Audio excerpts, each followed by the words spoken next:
अस्सलाम वालेकुम। तो आज पार्ट 10 है हमारा बेसिक टी ए सीरीज़ का। आज की वीडियो में हमने डिसेंडिंग ट्रायंगल जो पैटर्न है उसको कवर करना है। तो देखेंगे मार्केट में किस तरह बनता है और इसका मार्केट पे क्या इम्पेक्ट होता है। तो बेसिकली इसमें आपको मार्केट में कुछ इस तरह की रेजिस्टेंस मिलती है जिस तरह हमें फॉलिंग वेजेस में मिलती है, लेकिन जो मार्केट सपोर्ट बनाती है वो अपनी हॉरिजॉन्टल सपोर्ट बनाती है इस तरह। सही है, हॉरिजॉन्टल सपोर्ट बनाएगी और रेजिस्टेंस बनाएगी जो फॉलिंग वेजेस में जिस तरह बनाती है। 3 टैप मिलेंगे तो हमें कंफर्म होगा कि ये पैटर्न डिसेंडिंग ट्रायंगल है। और इसमें ट्रेड लेने का ये तरीका है कि अगर ये ब्रेकआउट करता है, यहाँ पे आके ब्रेकआउट पे आप इसमें एंट्री लोगे लॉन्ग की रिट्रेसमेंट पे। ऐसा आपका लगेगा इस वाली सपोर्ट के नीचे, और टारगेट जो आपका होगा वो होगा ये वाली रेजिस्टेंस तक। और अगर ये ब्रेकडाउन करता है तो उस केस में आपने जो इसका टारगेट लेना है उसका ये तरीका है कि ब्रेकडाउन इसका होगा, रेजिस्टेंस के ऊपर आपका एसएल आ जाएगा। टारगेट के लिए आप सेंटर से एक इसकी ये हाइट जितनी जो है वो सेंटर से विक लोगे और वहाँ तक इसका आपका होगा टारगेट। गूगल पे आपको ये बताया हुआ उन्होंने कि ये डिसेंडिंग ट्रायंगल है तो ये बेरिश पैटर्न होता है, लेकिन ये बेरिश पैटर्न नहीं है। ब्रेकआउट या ब्रेकडाउन पे हम इसको ट्रेड कर देते हैं। तो इसका ये कॉन्सेप्ट बिल्कुल गलत है कि ये जब भी बनेगा तो मार्केट डाउन जाएगी, अब भी जा सकती है अगर ब्रेकआउट होता है तो लाइव मार्केट में हम 2-3 एग्जांपल देखते हैं।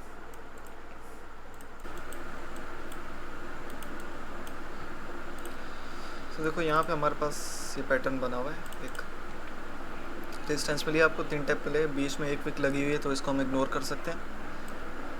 एक से ज़्यादा होगी तो उस पर हम एक और रेजिस्टेंस लगा देते हैं, जैसे मैंने आपको पिछले लेक्चर्स में बताया हुआ है।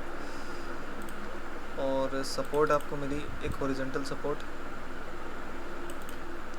अच्छा, एक और बात, ये वाली सपोर्ट अगर जिस तरह ये देखो यहाँ पे बिल्कुल स्ट्रेट नहीं है, थोड़ी सी अगर टेढ़ी भी हो जाती है तो भी हम इसको डिसेंडिंग ट्रायंगल कंसीडर करेंगे। ये नहीं है कि बिल्कुल स्ट्रेट। आपको बहुत कम सिनेरियो होंगे जहाँ पे बिल्कुल आपको बिल्कुल हॉरिजॉन्टल लाइन मिल जाएगी, तो इसको हम एडजस्ट कर लेंगे। बाकी ये है कि यहाँ पे देखो 2 लगी हुई हैं तो यहाँ पे एक और आप इस तरह से सपोर्ट लगा दोगे। देखो आपको 3 टैप नीचे भी मिले, 3 टैप ऊपर भी मिले। आपने वेट करना है इसके ब्रेकआउट या ब्रेकडाउन होने का। देखो ब्रेकआउट हुआ, आपने रिट्रेसमेंट से इसको उठाया, सॉरी लॉन्ग बनेगा इसका। रिट्रेसमेंट पे आपने एंट्री ली, एसएल आपका ये देखो यहाँ पे अगर आप लगाओगे तो ये तकरीबन 13% का एसएल बन रहा है। आप क्या करोगे, छोटे टाइम फ्रेम पे एक सपोर्ट इस तरह लग सकती है, लेकिन इसके नीचे आप लगाओगे तो वो आपका हिट हो सकता है, क्योंकि जब ये रिट्रेस करने आता है तो ये एसएल हिट करने ही आता है। तो आप क्या करोगे, देखो यहाँ से एक सपोर्ट निकल रही है इस तरह, आप अपना एसएल इसके नीचे कर सकते हो। मतलब जो आपको लगे ना जहाँ पे स्ट्रॉन्ग सपोर्ट है। वैसे तो जो इसका ओरिजिनल एसएल है वो इस वाली सपोर्ट के नीचे आता है जो इस पैटर्न की अपनी है, लेकिन अगर इनकेस अगर ज़्यादा बन रहा है एसएल तो आप कोई और सपोर्ट ढूंढ के उसके नीचे लगा दोगे अपना एसएल। टारगेट अगर ऊपर की तरफ ब्रेकआउट किया है तो आपका टारगेट जहाँ से रेजिस्टेंस बनाना शुरू की थी वहाँ तक। ठीक है, आपको मैं और भी पैटर्न ढूंढ के दिखा देता हूँ इसमें। अच्छा देखो यहाँ पे भी एक पैटर्न बना हुआ है, लेकिन इसमें क्योंकि विक्स आ रही हैं तो हम क्या करेंगे, यहाँ पे एक और सपोर्ट लगा देंगे इस तरह से।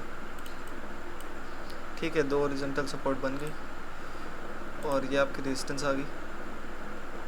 देखो 3 टैप मिल गया हमें।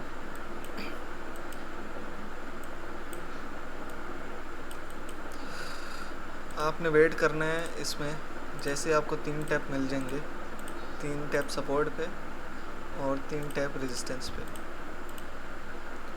वेट करना है आपने ब्रेकआउट या ब्रेकडाउन होने का। जैसे ही ब्रेकआउट हुआ आपने रिट्रेसमेंट से एंट्री लेनी है।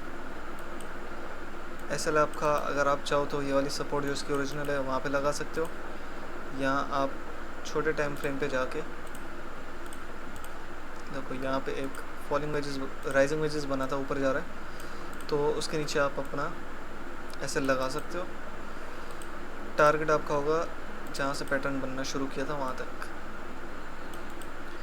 तो देखो 2 मैंने आपको पैटर्न दिखाया, दोनों में इसने ब्रेकआउट किया है। तो एक ब्रेकडाउन वाला भी मैं आपको ढूंढ के दिखाता हूँ। अच्छा देखो यहाँ पे एक बना हुआ डिसेंडिंग ट्रायंगल, हॉरिजॉन्टल सपोर्ट मिली हमें, ये रेजिस्टेंस आ गई, 2 विक्स लगी हुई हैं।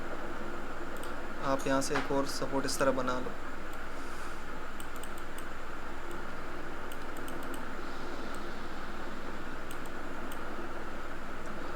देखो आपने वेट करना है इसका ब्रेकआउट या ब्रेकडाउन होने का, 3 टैप लगने के बाद।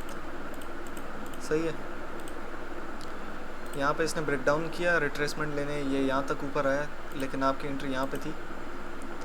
एसएल आपका देखो वैसे तो इस वाली रेजिस्टेंस के ऊपर लगता है, लेकिन ये 5% से ज़्यादा का एसएल है, तो आप एक रेजिस्टेंस यूँ भी लगा सकते थे। देखो ये रेजिस्टेंस आ गई, जिससे रिजेक्ट होकर मार्केट नीचे आई है। ये जो एसएल है ये आपका 3% का बना है, बजाय आप उसके ऊपर लगाओ।